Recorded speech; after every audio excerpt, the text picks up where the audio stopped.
কি কি ধরনের গুনাহে লিপ্ত হলে আল্লাহ ওই ব্যক্তির দিক থেকে মুখ ফিরিয়ে নেন? ভাইরা আমার, নবী করিম সাল্লাল্লাহু আলাইহি ওয়াসাল্লাম একটি প্রসিদ্ধ হাদিস আছে, তিনি বলেছেন, সালাসাতুন লা ইয়াকাল্লিমুহুমুল্লাহু ওয়া লা ইউযাক্কিহিম ওয়া লা ইয়ানজুরু ইলাইহিম ওয়া লাহুম আযাবুন আলীম। তিন শ্রেণী মানুষ আছে, তাদের জন্য চারটা শাস্তি হবে। কয়টা শাস্তি হবে?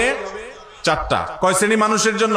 তিন শ্রেণী মানুষের জন্য। নাম্বার 1, শাইখুন জানিন, যে ব্যক্তি বয়স্ক হয়েও ব্যভিচারে লিপ্ত হয়েছে, এই ব্যক্তির সাথে আল্লাহ কিয়ামতের দিন কথা বলবেন না, আল্লাহ তাকে পবিত্র করবেন না, তার দিকে চেয়ে তাকাবেন না, এবং তাকে কঠোর শাস্তি দিবেন যে সে প্রাপ্তবয়স্ক, বিবাহিত, বৃদ্ধ, এরপরও সে জিনায় কেন লিপ্ত হলো।